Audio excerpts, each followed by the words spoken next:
اعوذ باللہ من الشیطان الرجیم بسم اللہ الرحمن الرحیم۔ اللہ تبارک و تعالیٰ کے نام سے شروع جو بڑا مہربان اور نہایت رحم کرنے والا ہے۔ اللہ تبارک و تعالیٰ قرآن پاک کی سورہ العمران میں ارشاد فرماتا ہے، اور بے شک اللہ تبارک و تعالیٰ کا پہلا گھر جو لوگوں کے لیے مقرر کیا گیا وہ مکہ میں ہے، جو تمام دنیا کے لیے برکت والا اور ہدایت والا ہے۔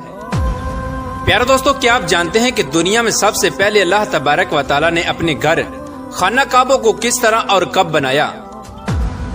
کیا یہ بات سچ ہے کہ اللہ تبارک و تعالیٰ نے خانہ کعبہ کو پیدا کیا؟ اور خانہ کعبہ کی تعمیر سب سے پہلے کس نے کی؟ اور خانہ کعبہ کا حج اور طواف کرنے والے سب سے پہلے کون لوگ تھے؟ اور آج کی خانہ کعبہ کی موجودہ تعمیر کتنے سو سال پرانی ہے؟ اور خانہ کعبہ کو اب تک کتنی مرتبہ تعمیر کیا جا چکا ہے؟ اور خانہ کعبہ کی پر اسرار تاریخ کیا ہے؟ پیارے دوستو، ان تمام تر سوالات کے جوابات قرآن و حدیث کی روشنی میں آج کی اس ویڈیو میں ہم آپ کو بتائیں گے، لہٰذا آپ سے گزارش ہے کہ ہماری اس ویڈیو کو اینڈ تک ضرور دیکھیے گا۔ پیارے دوستو، خانہ کعبہ ایک ایسا مقدس مقام ہے جس کو دیکھنے کے لیے ہر مسلمان تڑپتا ہے، اور جس کا طواف کرنے کے لیے ہر مسلمان کا دل ترستا ہے۔ پیارے دوستو، خانہ کعبہ کی موجودہ عمارت 404 سال پرانی ہے۔ خانہ کعبہ کو اب تک 10 مرتبہ تعمیر کیا جا چکا ہے۔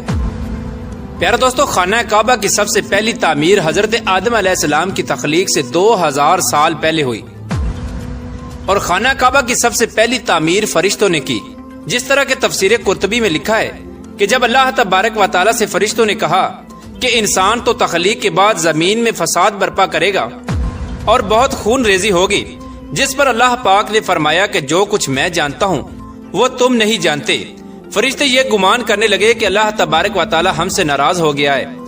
اس وقت فرشتے اللہ تبارک و تعالیٰ کو راضی کرنے کے لیے اللہ تبارک و تعالیٰ کے عرش کے نیچے طواف کرنے لگے اور اللہ پاک کی تسبیح بیان کرنے لگے، تو اللہ تبارک و تعالیٰ نے ان پر رحمت نازل فرمائی اور اپنے عرش کے نیچے خوبصورت اور حسن و جمال والا گھر تعمیر کیا جو زبرجد کے 4 ستونوں پر قائم تھا، اور یہ گھر فرشتوں کے درمیان بیت المعمور کے نام سے متعارف ہوا۔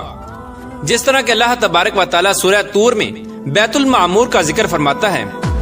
پیارے دوستو، بیت المعمور فرشتوں کا کعبہ ہے، اور یہ 7ویں آسمان میں عرش کے سامنے کعبہ شریف کے بالکل اوپر ہے۔ فرشتوں کے درمیان بیت المعمور کی ایسی ہی حرمت ہے جیسے زمین پر کعبہ معظمہ کی حرمت ہے۔ یہ آسمان والوں کا قبلہ ہے، اور ہر روز 70,000 فرشتے اس کا طواف کرتے ہیں اور نماز کے لیے حاضری دیتے ہیں۔ جو فرشتہ ایک بار بیت المعمور میں طواف کر لیتا ہے یا نماز پڑھ لیتا ہے، اس کے بعد دوبارہ اس کو کبھی موقع نہیں ملتا، بلکہ ہر روز نئے 70,000 فرشتے بیت المعمور میں حاضری دیتے ہیں اور اللہ تبارک و تعالیٰ کی عبادت کرتے ہیں۔ بخاری اور مسلم شریف کی حدیث ہے کہ حضور پاک صلی اللہ تعالی علیہ وآلہ وسلم کو بھی بیت المعمور دکھایا گیا۔ پیارے دوستو، سب سے پہلے اللہ تبارک و تعالیٰ نے فرشتوں کے لیے کعبہ بنایا جس کو بیت المعمور کہا جاتا ہے۔ اس کے بعد اللہ تبارک و تعالیٰ نے فرشتوں کو حکم دیا